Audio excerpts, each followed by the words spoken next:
सूर के पद हम पढ़ रहे थे और इसी क्रम में गोपी विरह में हम कुछ पदों की व्याख्या और उसका विश्लेषण समझेंगे। मधुबन तुम कत रहत हरे, विरह वियोग श्याम सुंदर के ठाड़े क्यों न जरे। प्रस्तुत पद में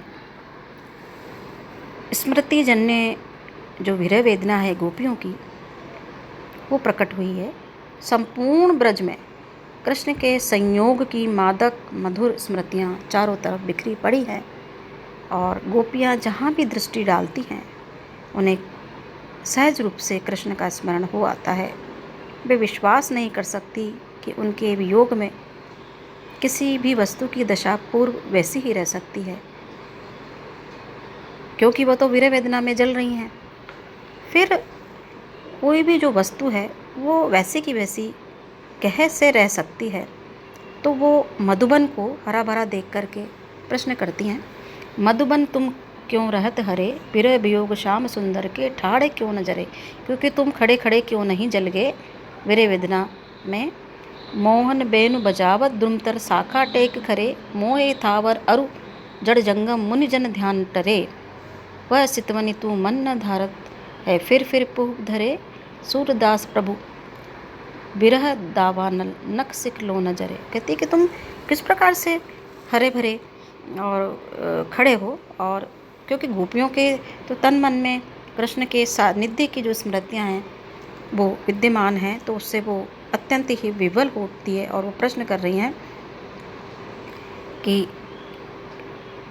उनको तो जो विरह है उनके शरीर में अग्नि प्रज्वलित कर रहा है, फिर तुम इस प्रकार से हरे भरे दिखाई दे रहे हो। मोहे थावर अरु जड़ जंगम मुनि जन ध्यान टरे। क्योंकि कृष्ण जो है जब तुम्हारे वृक्षों की शाखाओं के सहारे, तुम्हारे पेड़ के नीचे शाखा पर जो है टिक करके खड़े होकर के वेणु बजाते थे, मुरली बजाते थे, तो मुनि जंगम जड़ जंगम सभी का जो है ध्यान जो है विचलित हो जाता था, भटक जाता था। और जो स्थावर हैं, जो जड़ हैं, है ना, ये सारे की सारी जो वस्तुएं हैं वो सब एक क्षण के लिए विवल हो जाती थी और अपना जो है मूल स्वभाव भूल जाते थे वो।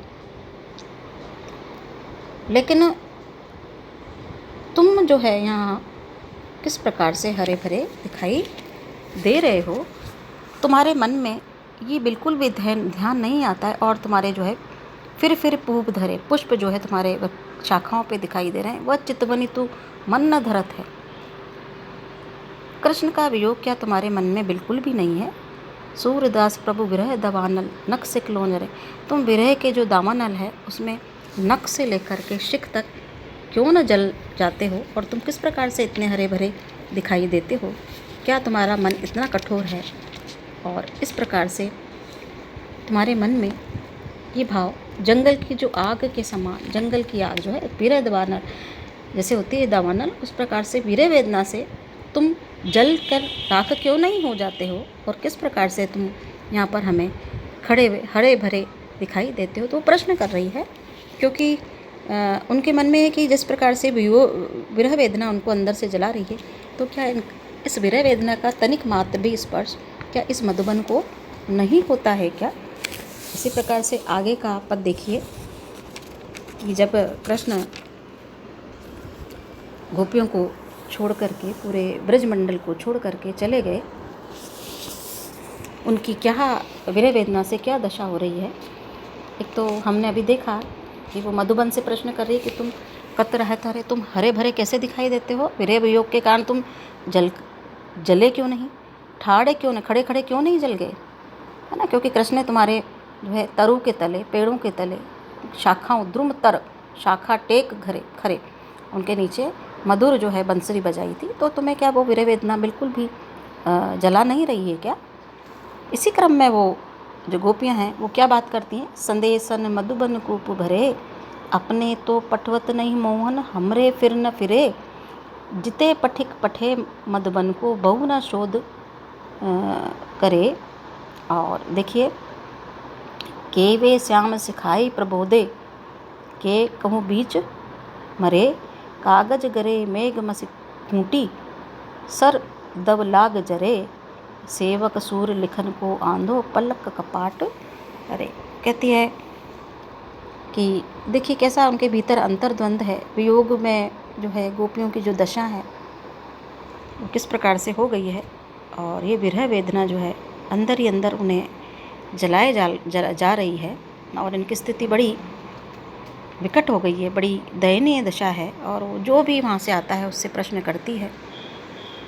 अब इस स्थिति में देखिए कि संदेशो मधुपन कूप भरे, कि गोपियाँ जो है कुछ भी कहने में और सुनने में असमर्थ है, क्योंकि वियोग जो है व्यक्ति को, और वहाँ पर यहाँ कौन है, गोपियाँ हैं जो कृष्ण के वियोग में अत्यंत व्याकुल हैं, दुखी हैं। ना वियोग उन्हें खाने देता है, ना सोने देता है, ना पीने देता है, और इस प्रकार से जो है वो अत्यंत परेशान हैं। और इस विरहावस्था में जो पत्र हैं वो न पढ़ पाती हैं, न लिख पाती हैं। संदेश पर संदेश भेजे जा रहे हैं कृष्ण को कि तुम लौट आओ, लेकिन कोई जवाब नहीं आता है, और उनका प्रत्युत्तर न पाकर उनकी जो निराशा है वो चरम पर है, और वो उस निराशा में डूब जाती हैं। और क्या प्रश्न करती देखिए, और क्या बात कहती है अपने मन की वेदना। संदेशन मधुबन कूप भरे, संदेश पत्र जो पहुँचवाए पाती उससे मधुबन के जो है कुएँ जो थे वो भर गए हैं। और जो संदेश वो भिजवाती है तो निश्चित रूप से प्रत्युत्तर की भी अपेक्षा रहती है, किंतु लौट करके उन्हें कोई संदेश नहीं देता है।